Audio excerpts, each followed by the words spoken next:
साथ मौलाना साहब भी जुड़े हुए। मौलाना साहब के पास ही सीधे चलते हैं, जवाब देना वो चाह रहे थे यहाँ पर साध्वी गीता जी का। मौलाना साहब अब जवाब दीजिएगा, जो बात वो कह रहे हैं उसका जवाब अब दीजिएगा। देखिए, मैंने जो कहा है, मेरा मकसद किसी को तकलीफ देना नहीं। मैं आप पहले क्लियर कर दूं, ये जो बार बार सनातन पर ला रही हूं उस बात को, क्योंकि मैंने पढ़ा है उसको। पढ़ने के बाद मैं आपके दूसरे, इन्होंने कहा कि साहब ये जो बैठे हैं सामने, ये छाया ही तो है। आप इस छाया को पकड़ के दिखाएं। आप टीवी बंद तो कर सकते हैं, मेरी छाया, मैं गायब हो सकता हूं, लेकिन छाया को पकड़ा नहीं जा सकता। मैं इसलिए कह रहा हूं कि हमारे सामने बिल्कुल एक नई बात आई है कि साहब छाया का अपहरण हुआ। गीताजी सुनिए, गीताजी सुनिए, एक मिनट, बीच में नहीं बोलते। आपकी बात भी समझ में नहीं आई, मेरी भी समझ में नहीं आई। कौन बताइए, आप छाया ही तो हैं। आप अरे छाया तो हम मेरी छाया को पकड़ लेंगे, और हम भी छाया के रूप में आपसे बात कर रहे हैं। आप मेरी छाया को पकड़ सकते हैं। ये जो छाया दिख रही है, आपको पकड़ सकते हैं इसको आप मुझे बताइए ना, ये जो मेरी छाया आपको दिख रही है, आप इसको पकड़ सकते हैं क्या? हाँ, बिल्कुल नहीं पकड़ सकते, लेकिन अगर हम टीवी हटाएं तो आपको यहाँ से गायब कर सकते हैं। अरे भाई, गायब होना अलग चीज है। कर सकते हैं। गायब होना, अपहरण का मतलब गायब होना थोड़ा ही, गायब करना थोड़ा ही होता है। नहीं, अपहरण का मतलब ये है कि जब गायब किया गया था तो वहाँ एक मूर्ति थी, वहाँ एक चलती फिरती मूर्ति थी। मैं वही बात आप उसको समझना नहीं चाहती, आप उसको समझना नहीं चाहती ना। आपके विज्ञान, मैंने कहा कि हमने जो किताबों में आज तक पढ़ा है, वो सीता जी के हरण की बात हुई है, और उसी को रामलीला में दिखाया जाता है। मूर्ति ले गया था भगवती आदि, रामलीला में दिखाया जाता है उसी को, मूर्ति को नहीं दिखाया जाता। उसी को दिखाया और बताया जाता है हर साल रामलीला में। उसी मूर्ति का तो अंतिम संस्कार हुआ, उसे अग्नि में जलाया गया और सीता। अरे भाई गीता जी, आप फिर वही बात कह रही है। ठीक है साध्वी जी, मौलाना ये कोई तर्क नहीं होता कि आप जो है दूसरे के ऊपर बात करना। ठीक है साध्वी जी, मौलाना साहब जो बात आप कह रहे हैं, मतलब ये है कि आप धार्मिक रूप से उसका एक सही एंगल। ठीक नहीं मौलाना साहब, जो बात आप आदमी पकड़ ही नहीं सकता। मौलाना साहब आप जो बात कह रहे हैं, हिंदुओं के लिए, मेरे भाइयों के लिए कोई अच्छी बात तो बताइए। नहीं मौलाना साहब, आप जो बात कह रहे हैं वो भी सुन लीजिए। आप जो बात कह रहे हैं, देखिए अल्लाह और ईश्वर जो है फर्क है। हम इंसान हैं, और अल्लाह और ईश्वर की बात अलग हो जाती है और इंसान की बात अलग हो जाती है। तो ये तो कथन है। अगर और बेहतर तरीके से पढ़ेंगे तो शायद आपने ये भी पढ़ लिया होगा, या फिर अब आप पढ़ लीजिएगा, इसका भी जिक्र होगा, मिल जाएगा आपको। अरे भाई, मैं वही कह रहा हूं कि आपकी आस्था के मुताबिक, मैं आस्था पर चोट नहीं करना चाहता, लेकिन मैंने जो रामायण में पढ़ा है, और मैं जो रामलीलाओं में देखता हूँ हर साल, जब बचपन में हम रामलीला भी देखते थे, तो सीता का हरण बताया जाता है। छाया तो आज नई चीज हमारे सामने आई है। मैं वही तो कह रहा हूँ। तुम्हारे सामने क्यों छाया आएगी? तुम होते कौन हो? मेरे साथ में तुम ठीक है साध्वी जी, मैं ठीक है चर्चा में हम आगे भी बढ़ जाते हैं। हमारे साथ मेजर आशीष चतुर्वेदी जी भी हैं, उनका भी हम जरा रुक कर लेते हैं एक बार फिर से।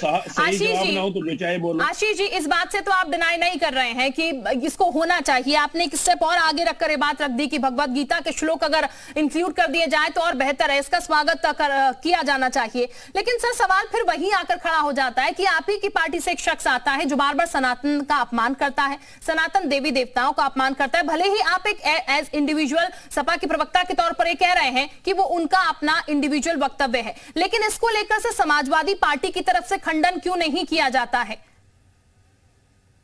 किया गया है, ऐसी बात नहीं। कई बार हमारे जितने नेता हैं सभी ने, अभी तक कोई भी ऐसा नेता नहीं खुल के सामने आया जिसने समाजवादी पार्टी के नेता ने कहा हो कि वो स्वामी प्रसाद मौर्य की जो गलत बयान है उनका समर्थन करता। किसी ने भी सर, अखिलेश यादव की तरफ से सुप्रीम है, अखिलेश यादव की तरफ से कभी कोई ऐसा बड़ा स्टेप उनके खिलाफ नहीं। फिर क्योंकि सवाल सर वहीं आकर रख जाता है, फिर एलिगेशन से लगते हैं, फिर मैं उसी बात पे आ रही हूँ, फिर एलिगेशन रखते हैं अखिलेश यादव चूंकि ये करवा रहे हैं इसलिए वो बार बार इस तरीके वक्तव्य दे रहे हैं, उन्हें खुली छूट मिली हुई है।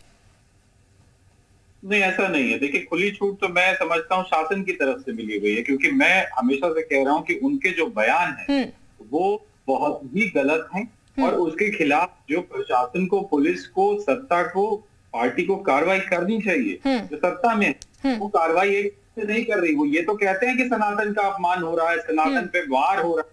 आप देखिए, सब कहेंगे चाहे सनातन पे वार हो रहा है, सनातन पे वार हो रहा है। 1 साल से आपकी सरकार है, एक आदमी सनातन पे वार कर रहा है, क्यों जेल के पीछे नहीं है वो, क्यों जेल के अंदर? ठीक, यानी कि एक्शन होना चाहिए। अब ये बात आपने बोल दी। आनंद दुबे साहब हमारे साथ प्रवक्ता के। आनंद दुबे साहब, बार बार सवाल उठाए जाते हैं कि अखिलेश यादव की शय में ये सब हो रहा है, सरकार में आप है, अगर इस तरीके के वक्तव्य आ रहे हैं बार बार, तो फिर आप लोगों की तरफ से एक्शन क्यों नहीं? देखिए, स्वामी प्रसाद मौर्य जी के खिलाफ जो है वो कई जगह शिकायतें हुई हैं, FIR हुई है, और उसी से बचने के लिए वो पिछले दिनों कोर्ट की शरण में गए थे। कोर्ट ने भी उनको राहत नहीं दी और पुलिस उस मामले में कार्रवाई कर रही है, और निश्चित रूप से जो उन्होंने किया है उसका दंड उनको जब उचित समय आएगा उनको मिलेगा। एक चीज।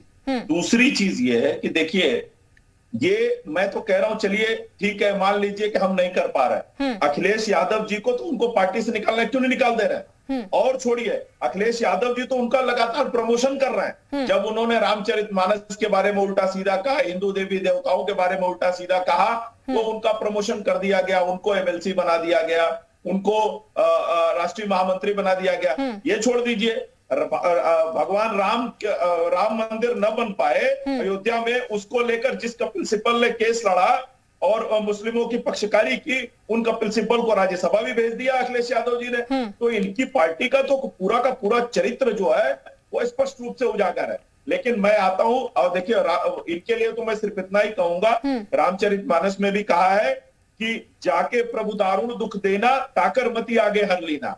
तो प्रभु को जिसको दारुण दुख देना होता है उसका मति भ्रष्ट कर देते हैं। तो स्वामी प्रसाद मौर्य जी का कुछ इसी तरह की स्थिति हो चुकी है, इसलिए उनके बयानों पे मैं कोई प्रतिक्रिया नहीं दूंगा। हाँ, एक चीज मैं जरूर कहना चाहूंगा कि अगर सामाजिक विज्ञान में भगवान राम के चरित्र को, अगर रामायण के चीजों को बच्चे पढ़ेंगे, भागवत गीता को पढ़ेंगे, तो निश्चित रूप से उनका चरित्र निर्माण होगा। उनको पता चलेगा कि परिवार के प्रति, समाज के प्रति, देश के प्रति क्या दायित्व है।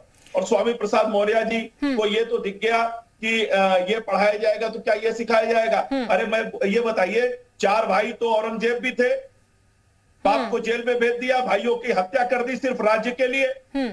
और यहाँ क्या है, भगवान राम ने पिता की आज्ञा का पालन करने के लिए राजपाट त्याग दिया, भाई उनके साथ वन में चले गए, बाकी भाई गद्दी पे नहीं बैठे। तो कौन सा आदर्श चाहिए? और औरंगजेब का आदर्श तो मुसलमानों का भी आदर्श नहीं हो सकता है। लेकिन स्वामी प्रसाद मौर्य हो या अखिलेश यादव हो, इस तरह की बातें नहीं करेंगे। लेकिन जैसे ही अगर भगवान राम और कृष्ण की बात होगी, तो निश्चित रूप से समाजवादी पार्टी को तकलीफ होगी। और शुरू से इनका जो चरित्र है वो रामद्रोही है और सनातन द्रोही। ठीक, आनंद दुबे जी, आपत्ति तो शायद नहीं होगी, पैनलिस्ट तमाम जो बैठे हुए हैं वो कह रहे हैं, क्योंकि मेजर आशीष साहब भी ये कह रहे थे कि अच्छा है इंक्लूड होगा। तो व्यक्तिगत आशीष जी की बात नहीं करो, आशीष जी सेना के व्यक्ति रहे हैं, हाँ, और बहुत अच्छे व्यक्ति हैं, धार्मिक व्यक्ति हैं, वो नहीं कहेंगे। लेकिन इनकी पार्टी का जो चरित्र है, बिल्कुल नहीं